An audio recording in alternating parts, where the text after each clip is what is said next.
ಈ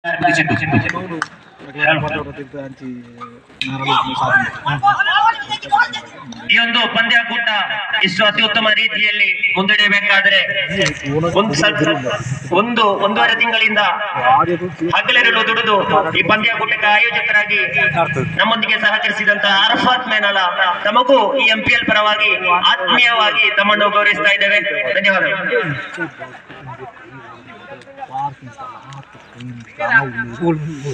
ಆರಂಭಿಕ ಚೆಂಡೊಂದು ಸೊಗಸಾದ ಚೆಂಡಾಗಿತ್ತು. ಫೋಟರ್ ಸಂಪಾದನೆ ಜೊತೆಗೆ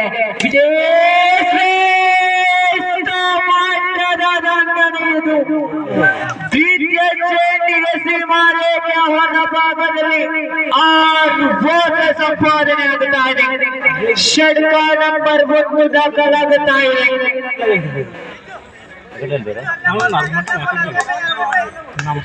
ಶರೀರಾತ್ಮಕವಾಗಿ ಆರಂಭಿಕ ಷಡ್ಕ ಸಿಡಿಯಲ್ಪಡ್ತಾ ಇದೆ.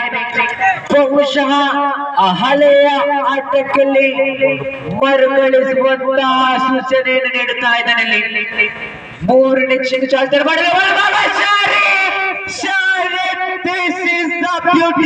ಖಂಡಿತ ಸಿಕ್ಸರ್ಗಳು ದಾಖಲಾಗುತ್ತವೆ. ಅಂಕಿಅಂಶ ಪಟ್ಟಿಯಲ್ಲಿ 13 ದಾಖಲಾಗುತ್ತಾ ಇದೆ. ಆತ್ಮೀಯ ಕ್ರೀಡಾಭಿಮಾನಿಗಳೇ, ಅದೇ ರೀತಿ ಕ್ರೀಡಾಪಟುಗಳೇ, ಕ್ರೀಡಾ ಪ್ರೇಕ್ಷಕರೇ, ದಯಮಾಡಿ ತಾವೆಲ್ಲರೂ ಈ ಒಂದು ಮಧ್ಯಾಹ್ನದ ಭೋಜನ ವ್ಯವಸ್ಥೆಯನ್ನು ಸ್ವೀಕರಿಸಬೇಕು. ಕೆಲವೇ ನಿಮಿಷಗಳಲ್ಲಿ ಈ ಒಂದು ಕೌಂಟರ್ ಅನ್ನು ಕ್ಲೋಸ್ ಮಾಡಲಾಗುವುದು. ಎಲ್ಲರೂ ಈ ಒಂದು ಮಧ್ಯಾಹ್ನದ ಶುಚಿರುಚಿಯಾದಂತಹ ಭೋಜನ ವ್ಯವಸ್ಥೆಯನ್ನು ಸ್ವೀಕರಿಸಬೇಕಾಗಿ ಕೇಳಿಕೊಳ್ತಾ ಇದ್ದೇವೆ. ಎಲ್ಲ ಆತ್ಮೀಯ ಸ್ನೇಹಿತರಲ್ಲಿ ಮನವಿ, ದಯಮಾಡಿ ಬಂದು ಭೋಜನ ವ್ಯವಸ್ಥೆಯನ್ನು ಸ್ವೀಕರಿಸಬೇಕು. Thank you.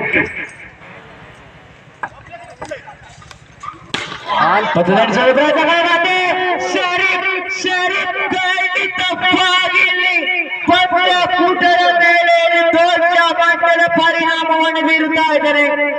ಸತತ 3 ಸಿಕ್ಸರ್ಗಳು ನಿರಂತರವಾಗಿ ಶರೀಫ್ ಪ್ಯಾಟಿಲ್ ಅಪ್ಪರಿಸ್ತಾ ಇದೆ.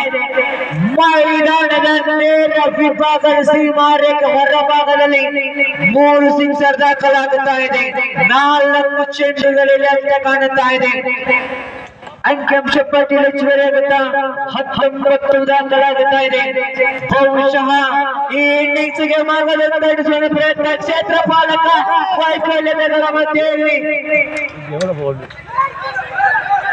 ಮುಂದುವರಿಸುವಾಗಲಿ ಬೌಂಡರಿ ದಾಖಲಾಗುತ್ತಾ ಇದೆ. 4 ಓಟದ ಸಂಪಾದನೆಯಾಗುತ್ತಾ ಇದೆ. ಅಂಕಿಅಂಶ ಪಟ್ಟಿಯಲ್ಲಿ 23 ದಾಖಲಾಗುತ್ತಾ ಇದೆ. 5 ಚೆಂಡು ಮುಕ್ತಾದ ಹಂತಕ್ಕೆ. ಬಹುಶಃ ಶರೀಫ್ ಖಂಡಿತವಾಗಿ ಪಂದ್ಯಾಕೂಟದ ಮೇಲೆ ದೊಡ್ಡ ಮಟ್ಟದ ಪರಿಣಾಮವನ್ನು ಬೀರುತ್ತಾ ಇದ್ದಾನೆ.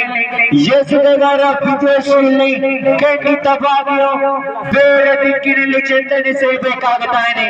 ಅಕ್ಷರಶಃ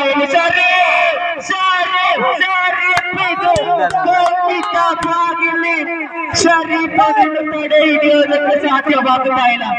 ಮೇಲಾದ ಈ ಕ್ರೀಡಾಂಗಣದ ಅಷ್ಟ ದಿಕ್ಕುಗಳಿಗೂ ಕೂಡ ಈ ಮೈದಾನದ ಅಷ್ಟೇ